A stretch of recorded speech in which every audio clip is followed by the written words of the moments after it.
Fidèles téléspectateurs et bien-aimés dans le Seigneur, bonsoir chez vous, Shalom. Nous sommes encore devant vous ce soir dans le cadre de notre émission La Sentinelle parle, un moment de partage de la parole de Dieu et de la prière. Nous avons pour sujet ce soir le combat spirituel. Et pour comprendre cela, nous lirons dans Éphésiens chapitre 6, versets 11 et suite. Je commence par le verset 10. Au reste, fortifiez-vous dans le Seigneur et par sa force toute puissante. Revêtez-vous de toutes les armes de Dieu afin de pouvoir tenir ferme contre les ruses du diable. Car nous n'avons pas à lutter contre la chair et le sang, mais contre les dominations, contre les autorités, contre les princes de ce monde des ténèbres, contre les esprits méchants dans les lieux célestes. C'est pourquoi prenez toutes les armes de Dieu afin de pouvoir résister dans le mauvais jour et tenir ferme après avoir tout surmonté. Tenez donc ferme et à vos reins la vérité pour ceinture. Revêtez la cuirasse de la justice. Mettez pour chaussures à vos pieds le zèle qui donne l'évangile de paix. Prenez par-dessus tout cela les boucliers de la foi avec lequel vous pourrez éteindre tous les traits enflammés du malin. Prenez aussi le casque du salut et l'épée de l'esprit qui est la parole de Dieu. Faites en tout temps par l'esprit toutes sortes de prières et des supplications, veillez à cela avec une entière persévérance et priez pour tous les saints. Amen. Notre sujet ce soir, je le disais tantôt, le combat spirituel. Et ici, l'apôtre Paul nous donne une liste des armes spirituelles. Il dit, parce que nous n'avons pas à lutter contre la chair et le sang, le combat, il est spirituel. Nous luttons contre des êtres spirituels qui peuvent s'incarner dans des individus en des lieux, mais ce sont des êtres spirituels contre lesquels nous luttons. Il parle des dominations, il parle des princes, il parle des autorités dans les lieux célestes. Et il donne une liste des armes avec lesquelles on peut combattre ces puissances. Là, dans un combat, dans une bataille, ce qui compte, ce n'est pas la taille des militaires, ce n'est pas la taille de ceux qui interviennent dans les combats, mais plutôt la taille des armes que vous utilisez. Nous allons parler beaucoup plus ce soir sur la prière, comme une arme offensive et défensive, une arme spirituelle offensive et défensive, la prière. Il dit, faites par l'esprit toutes sortes de prières et veillez à cela avec une entière persévérance, priez aussi pour tous les saints. Nous insisterons beaucoup plus sur l'arme de la prière, ce que l'on peut faire avec la, comment on peut utiliser cette arme-là. L'apôtre lui-même dit, faites toutes sortes de prières, puisqu'il n'y a pas qu'une sorte de prière, il y a plusieurs sortes de prières. Et il faut vaguer, il faut prier, faire la prière sous toutes ses formes afin de remporter la bataille spirituelle, je voulais dire.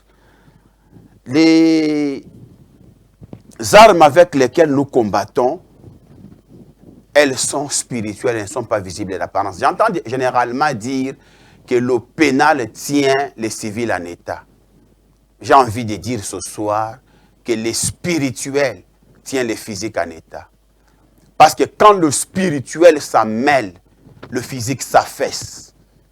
Je peux dire sans crainte d'être contredit que le spirituel tient les physiques en état.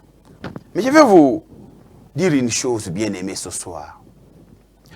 Dans une bataille, et c'est pourquoi j'aime l'armée classique, parce qu'il y a beaucoup de similitudes entre l'armée classique et l'armée du Seigneur. Parce que la vie chrétienne, ça me semble, la vie chrétienne, je le dis, la vie chrétienne c'est une vie militaire, ce n'est pas une vie civile. Si nous regardons bien à la parole de Dieu, de la Genèse à l'Apocalypse, même le texte que nous venons de lire ce soir, la vie chrétienne est une vie militaire, ce n'est pas une vie civile. C'est pourquoi il y a beaucoup de similitudes entre la vie militaire et la vie chrétienne. Dans un combat, dans une bataille classique, si vous n'avez pas une bonne couverture aérienne, c'est une bataille que vous avez perdue d'avance. Parce que tout est question des armes que vous avez. Je disais que la taille des combattants ne compte pas, mais les armes que les combattants ont.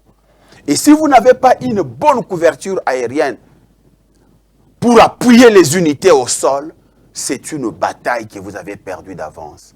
C'est ainsi que lors de la guerre du Golfe, le général Schwarzkopf, qui était le commandant de la coalition, quand il a été interrogé, on lui a posé cette question par les journalistes. L'Irak s'est correctement préparé et Saddam Hussein dit qu'il va vous humilier, il va humilier la coalition. Que répondez-vous à Saddam Hussein? J'ai aimé la réponse de ce général, Schwarzkopf. Il répond aux journalistes en disant, la menace contre l'Irak viendra du ciel. Ça, c'était quelqu'un qui comprenait bien son métier. Il dit, la menace contre l'Irak viendra du ciel. Le ciel dont il parlait, ce n'était pas le ciel de notre Dieu. En disant le ciel, il voulait dire l'armée de l'air. La menace contre l'Irak devait venir de l'armée de l'air. Mais lui, il a parlé du ciel. Mais c'est nous chrétiens qui avons le pouvoir d'engager le ciel dans notre bataille. Nous sommes des troupes au sol. Nous sommes des unités au sol. Et je vous assure que pour des sérieux résultats, pour la victoire, il faut un appui. Lui parlait de l'air, moi je dirais ici d'un appui céleste. Dans les combats classiques, quand une armée, quand les troupes au sol sont en train de progresser, et qu'ils savent qu'il y a une bonne couverture aérienne, ils sont forts parce qu'ils savent que l'armée de l'air va pilonner. Schwarzkopf dit la menace contre l'Irak viendra du ciel. Il parlait plutôt de l'armée de l'air. Mais nous sommes fils du Très-Haut. Nous pouvons engager l'armée céleste, cette armée qui ne perd pas de combat. Et je peux vous dire de manière très claire que dans le combat spirituel, s'il n'y a pas d'appui céleste, c'est une bataille perdue d'avance. Comme je le disais, dans l'armée classique, si les troupes au sol ne jouissent pas d'une couverture aérienne correcte, c'est une bataille perdue. De la même manière, dans le combat spirituel, si vous ne jouissez pas d'une couverture, pas aérienne, mais céleste, or le céleste est largement au-dessus de l'armée de l'air. L'appui céleste est largement au-dessus de l'appui aérien. S'il n'y a pas d'appui céleste dans les combats spirituels que nous menons, il n'y aura pas de victoire. On ne peut pas perdurer, on ne peut pas aller loin dans les combats si on n'a pas l'appui céleste. Il faut un appui céleste. C'est pourquoi j'ai préféré, de toutes les armes qui sont citées ici, j'ai préféré parler ce soir de la prière. Pourquoi? Eh bien, pour la simple raison que la prière est un dialogue, comme on l'a défini, c'est un dialogue entre l'homme et Dieu. L'homme parle à Dieu, il est un Dieu qui a une bouche et qui parle et qui répond. Toute bataille, qu'il s'agisse des combats classiques de l'armée ou du combat spirituel que nous expliquons ce soir, il y a des éléments primordiaux. On parle de le renseignement et la communication. S'il n'y a pas une bonne communication, s'il n'y a pas de renseignements exacts, la bataille est aussi perdue d'avance. Je reprends. J'ai parlé tantôt de la couverture céleste. Maintenant, je parle du renseignement et de la communication. S'il n'y a pas une bonne communication, s'il n'y a pas de bons renseignements, la bataille est perdu d'avance. Et cela est exact qu'il s'agisse de l'armée classique ou de l'armée spirituelle, dans le combat spirituel où nous sommes engagés, où le Christ nous a engagés pour la victoire, où il a remporté lui-même la victoire et il nous a engagés pour la victoire. Je m'en vais vous donner des exemples. Le président de la République française, interrogé lors de la guerre du Golfe, le président Mitterrand, il lui a été posé la même question qui a été posée au général Schwarzkopf. Il dit, les armes vont parler. Oui, dans une bataille, c'est les armes qui parlent. Mais la dimension maintenant du renseignement et de la communication, lors de la guerre des 80 jours, j'étais dans la ville de Kananga. Il y a eu alerte à minuit pour la guerre des 80 jours. Et on a sélectionné les élèves officiers de FO 7 et FO 8 pour cette bataille-là de la guerre des 80 jours. Il a été sélectionné les élèves officiers de FO 7 et FO 8. Avec en leur tête le lieutenant Badianga, les surnommé Badios. Mais ce n'est pas tout. On est descendu à la brigade d'école, qu'on appelle autrement école centrale, pour prendre les opérateurs téléphoniques sans fil. Ah, voilà. On est descendu à l'école centrale, à la brigade d'école, on a pris des OTF, les opérateurs téléphoniques sans fil, qui devaient être de la partie. Et on les a associés aux troupes qui devaient aller sur le front. Pourquoi? Parce que je vous l'ai dit tantôt, s'il n'y a pas une bonne communication, s'il n'y a pas de bons renseignements, cette bataille que vous menez, vous l'avez perdue d'avance. Et cela est vrai qu'il s'agisse de l'armée classique ou de l'armée spirituelle dans laquelle nous sommes engagés. J'étais en train de donner l'exemple de la guerre des 80 jours.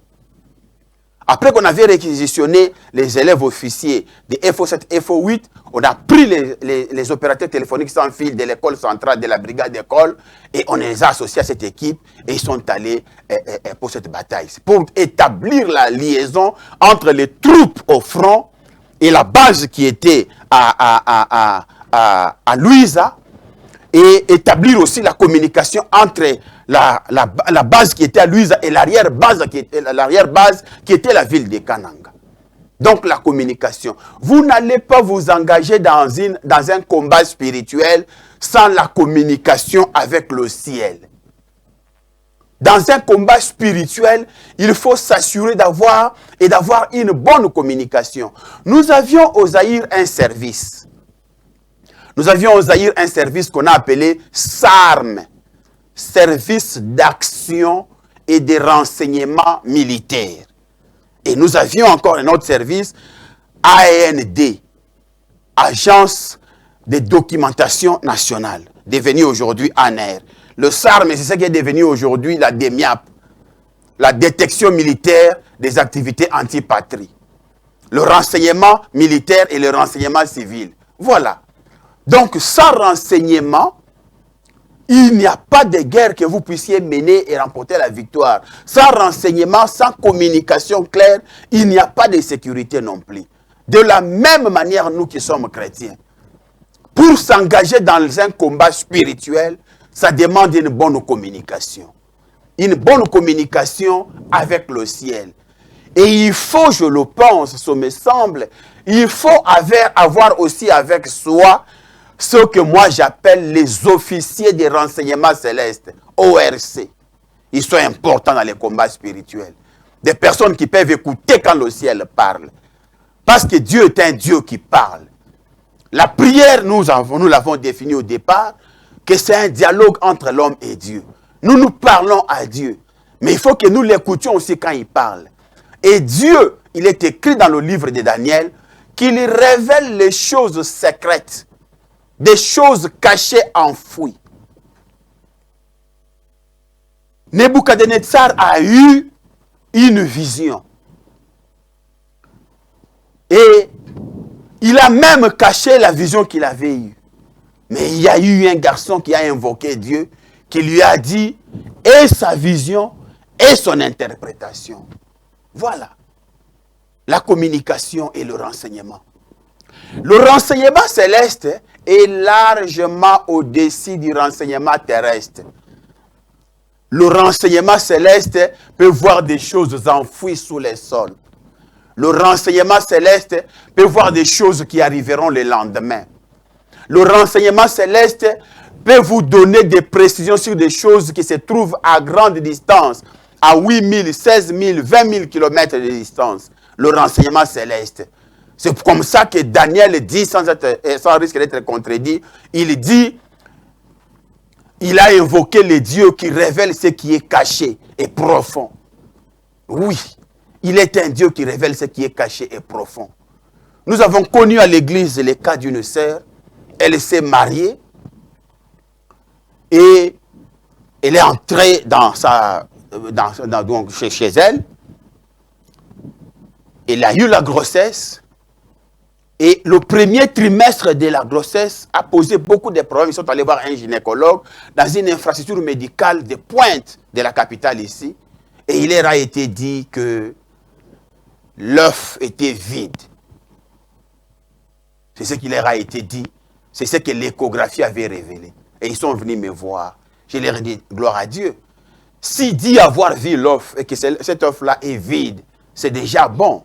Parce qu'il y a dans le ciel un Dieu qui peut créer. Et nous avons fait recours à la prière. Nous avons prié. Et Dieu a mis dedans un enfant. Au moment où je prêche cet évangile, la petite Choukran est en train de jouer. Elle est issue de cet œuf que le médecin avait dit être vide. Il est le Dieu qui change les temps et les circonstances au profit de ceux qu'il aime et qui gardent ses commandements. Le renseignement. Le renseignement, il n'y a pas seulement que des prophètes qui donnent les renseignements de Dieu. Tous ceux qui ont les dons des paroles de connaissance, tous ceux qui ont les dons des prophéties, même les dons des visions, même des songes, parce que Dieu parle tantôt d'une manière, tantôt d'une autre. Dieu ne parle pas que d'une seule manière. Dieu, il est un Dieu de diversité. Il parle tantôt d'une manière, tantôt d'une autre. Alors, il est question que ceux qui invoquent le Seigneur puissent avoir la capacité de comprendre quand Dieu parle, de capter le message, quand il le donne en image, de capter le message, de donner la bonne interprétation du message. Donc, dans les combats spirituels, comme dans les combats du monde, l'élément renseignement et l'élément communication sont des éléments de pointe pour remporter la victoire. Vous n'allez pas vous plonger dans une prière où vous faites que prier, c'est vous seulement qui parlez à Dieu, vous parlez à Dieu. Il n'y a pas de réponse, non. Il est un Dieu qui répond. Daniel dit l'avoir cherché. Lorsque le roi a dit, je veux que vous me disiez d'abord le songe, afin que je me rassure que vous pouvez en donner l'interprétation. Parce que si vous me dites le songe, moi, je ne vous le dis pas. Si vous me dites les songes, je serai sûr que vous avez l'interprétation, parce que vous ne pouvez pas avoir d'interprétation pour ce que vous n'avez pas vu. Et Daniel a dit, donnez-nous du temps. Il leur a été donné du temps. Et Daniel et ses compagnons ont invoqué l'Éternel. Et le Seigneur lui a révélé dans une vision le secret, les songes du roi, la vision du roi. Et il est allé voir le roi avec et sa vision et l'interprétation. Et le roi a cru. Il a même fait une ordonnance que personne n'a le droit de toucher à Daniel ni à ses compagnons, parce que les dieux qui servent est le Dieu très haut. Comment est-ce que cet homme païen a reconnu qu'il était le Dieu très haut? Parce qu'il a vu la démonstration de l'esprit et de la puissance de Dieu. Dans les combats spirituels, nous luttons contre les esprits, contre les principautés, contre les esprits, contre les princes. Et sans renseignement. Je parlais ici de la DEMIAP qui était SARM à l'époque d'Isaïe, service d'action et de renseignement militaire, qui est devenu aujourd'hui la DEMIAP, détection militaire des activités anti-patrie, pour le renseignement militaire. Et l'ANER qui était là à l'époque, qui est le renseignement civil. Le renseignement. Notre Dieu est maître en renseignement. Il donne le renseignement. En 4, peut-être me diriez-vous, quel exemple nous donne-tu? Mais il y en a plein. En 98, j'ai reçu de la part du Seigneur un message de manière très claire. sur l'assassinat du président de la République en fonction. Il était en fonction lorsque j'ai reçu ce message. Et je suis allé à la présidence de la République, j'ai dit bien en 98.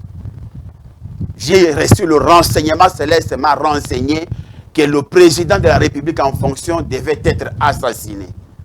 Je me suis rendu à la présidence de la République, j'ai parlé avec son conseiller juridique, j'ai parlé avec son conseiller diplomatique, j'ai parlé avec son conseiller militaire. Toutes ces personnes que je cite sont encore en vie. J'ai parlé avec son directeur de cabinet, l'assistant principal de son directeur de cabinet. C'est un professeur d'université. Il vit encore. J'ai parlé avec toutes ces personnes. Je leur ai révélé le renseignement que j'avais obtenu du ciel. Et ils ont fait ce qu'ils ont fait. Tout n'est pas à dire à la télévision. Mais ce que je sais, c'est qu'aucune précaution n'avait été prise. Ce renseignement céleste. Or, le renseignement céleste est largement au-dessus des renseignements terrestres, mon frère, ma soeur. Quand vous avez la grâce que l'on vous apporte le renseignement céleste, il faut vous plier. Le renseignement céleste est au-dessus du renseignement terrestre. J'ai parlé avec tous ces responsables-là. Apparemment, aucune précaution n'avait été prise. Mais ce que moi je sais, c'est qu'une année avant la mort du président, j'ai organisé une conférence au Salon Congo du Grand Hôtel. Il y avait dans la salle la caméra d'antenne A. Et j'ai annoncé encore cet assassinat. Aucune précaution. Ce que je me souviens encore, c'est qu'un jour avant l'assassinat, je suis passé sur les antennes de Amen TV. Le président a été assassiné le mardi 16. Moi, je suis passé sur les antennes d'Amen TV le lundi 15. Et j'ai annoncé l'imminence de son assassinat. Aucune précaution. Jusqu'à ce que l'irréparable s'était accompli. Voilà.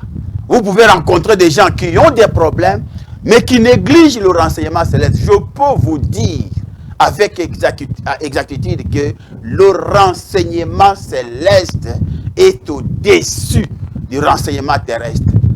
Parce que Dieu voit et il voit mieux que quiconque. Et il est un Dieu qui nous a donné une bouche pour que nous parlions. Il parle lui-même mieux que quiconque. Je parlais du renseignement et de la communication dans les combats spirituels. En nous appuyant, en m'appuyant sur l'arme de la prière. L'apôtre Paul dit, faites toutes sortes de prières. Bien aimé, il y a plusieurs sortes de prières. Il y a des prières à jeûne. Même dans des prières en jeûne, il y a encore beaucoup de diversité. On peut jeûner avec les fruits. On peut jeûner en ne prenant que de l'eau. On peut jeûner à sec. On peut jeûner en prenant des nourritures légères. Il y a plusieurs sortes de jeûnes, plusieurs sortes de prières. Mais l'apôtre dit, faites toutes sortes de prières. Il dit ça dans le cadre du combat spirituel. Il dit, faites toutes sortes de prières. Et veillez à cela avec une entière persévérance. Il savait ce qu'il disait. J'ai dit, quand vous vous engagez dans les combats spirituels, s'il n'y a pas une bonne communication entre vous et le ciel, il faut arrêter. Je répète, quand vous vous engagez dans un combat spirituel, s'il n'y a pas une communication correcte avec le ciel, il faut arrêter. Parce que vous n'irez nulle part. Les troupes au sol comptent sur les armées de l'air. Nous sommes les troupes au sol pour Dieu. Nous combattons pour le compte de Christ Jésus. Et nous avons besoin du renseignement céleste et d'une bonne communication. Parce que Dieu peut vous dire ce que vous devez faire. Je viens de vous donner ici les témoignages de l'assassinat du président. Il était président de la République en fonction, avec tous les services d'appui pour sa sécurité. Mais moi, il m'a été révélé parce qu'une prophétie, ce n'est pas, tu vois une sœur passer, puis tu lui dis, ma sœur vient, Dieu me dit, tu as des problèmes. Mais qui n'a pas de problèmes? Le président de la République a des problèmes. Les sénateurs ont des problèmes. Les députés ont des problèmes. Les ministres ont des problèmes. Qui n'a pas de problèmes dans le monde? Dire à quelqu'un qu'il a des problèmes, ça, ce n'est pas une prophétie. Une prophétie ou une révélation doit donner des précisions. Quand, comment, où. Les témoins que j'ai rencontrés lorsque je faisais des navettes à la présidence de la République pour informer sur l'assassinat prochain du président, ils savent que nous avons parlé avec exactitude. Comment, quand, où. C'était précis. Ce n'était pas les prophéties du genre, il arrivera quelque chose. Et le lendemain, il plaît. Vous dites, je vous avais dit qu'il arrivera quelque chose. Vous n'avez pas vu, il a plu. Non. La révélation, ce n'est pas cela. La révélation, c'est quand vous vous engagez dans la bataille. J'ai donné des exemples ici. Que lors de la guerre des 80 jours, on a pris les élèves officiers de FO7, FO8, mais on a pris aussi à l'école centrale des OTSF, opérateurs téléphoniques sans fil. Était dans le souci qu'il y ait toujours la communication entre les troupes au front et la base qui était à Luiza, entre la base qui était à Luiza et l'arrière-base qui était à Kananga.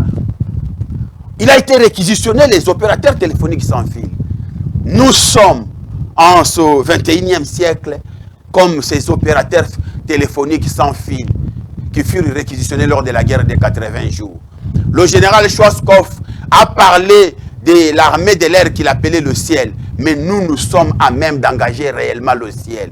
Et il y a au ciel une armée, mais une armée invincible. Notre Dieu, on l'appelle l'Éternel des armées. Il y a dans le ciel une armée, et une armée invincible qui peut nous appuyer. Nous ne sommes que des troupes au sol. Et pour une victoire, pour enregistrer une victoire, il faut la communication. Parce que Dieu est capable de vous dire ce que vous devez faire. Plusieurs fois, nous sommes entrés en prière. Vous avez un sujet, mais Dieu vous donne un autre sujet, où il vous donne des précisions sur le sujet que vous avez, que vous traitez dans la prière. Donc là, j'ai parlé et j'ai beaucoup insisté et souligné sur la prière comme une arme offensive et défensive spirituelle. J'ai parlé de la communication et du renseignement qui sont des éléments clés dans les combats spirituels. N'entrez pas dans les combats spirituels sans communication, sans renseignement. N'entrez pas dans les combats spirituels où c'est vous seulement qui parlez à Dieu. Lui parle et vous n'entendez pas. Vous n'irez pas loin avec ce combat-là.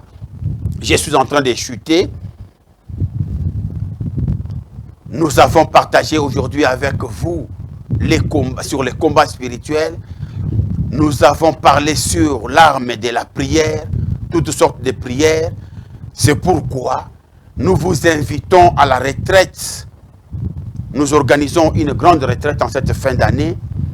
Nous avons une retraite que nous avons répartie en plusieurs jours. C'est seulement le samedi, 24 heures chrono. Nous entrons ce samedi 20. De 6h à 8h, c'est l'arrivée des retraitants. Et nous sortirons dimanche à 6h. Le numéro qui est affiché sur votre écran, c'est ça le numéro de réservation. Si vous voulez participer à cette retraite et prier avec nous, il n'y a pas d'autre condition parce que nous avons réservé l'endroit et nous avons payé. Et si vous avez votre véhicule, ne vous souciez pas parce que nous avons un parking sécurisé. Donc vous pouvez venir avec votre véhicule, il sera au parking parce que c'est un parking sécurisé. La retraite commence le samedi 20 novembre à 6h du matin. Donc de 6h à 8h, c'est l'arrivée des retraitants. Et à 8h, nous commençons la prière. Nous terminons cette prière le dimanche à 6h du matin pour permettre à chacun d'aller à son culte. Voilà l'annonce que nous avions pour vous. L'émission La Sentinelle parle passe sur les antennes des ETM Télévision tous les jeudis à 21h30. Et la rediffusion, c'est le dimanche à 16h30. Shalom chez vous et que Dieu vous bénisse. Nous allons prier maintenant avec ceux qui ont des problèmes particuliers. Et nous voulons prier avec ceux qui ont des problèmes particuliers pour clôturer notre émission de ce soir. Nous allons chanter un cantique en 1 minute et nous allons prier avec tous ceux qui ont des problèmes particuliers. Tu es malade, tu touches là où tu as mal. Tu as un problème particulier, tu mets ta main droite sur ta poitrine et nous allons prier. Nagologota matanga kie, Nagologota masopanie, Nagologota matanga kie, Makilama esu masopani, Nagologota matanga kie, Nagologota masopanie, Nagologota matanga kie, Makilama esu masopani, Nagologota matanga kie, Nagologota masopanie, Nagologota matanga kie, Makilama esu masopani, Nagologota matanga kie, Nagologota masopanie, Nagologota matanga kie, Makila Maesuma Sopani. Nous allons prier et dire nos Mike and farewell. Et now the joy of for the work and glory day in power start. Like Ox Markin, Five Farden, Eliginex Gavery, For Walk Garden, All Proven Bright. Éternel Père, merci. Merci pour tous ceux qui nous ont suivis ce soir. Étends ta main, grand et redoutable Dieu. Guéris les malades, relève ceux qui sont tombés. Glorifie ton nom, ô Dieu Tout-Puissant, donne gloire à ton nom. En ton nom, Jésus-Christ, donne gloire. Merci Seigneur Jésus-Christ. Amen. Nous nous retrouvons le jeudi prochain à la même heure sur les antennes des 7e télévision. Bonsoir chez vous, shalom et que Dieu vous bénisse.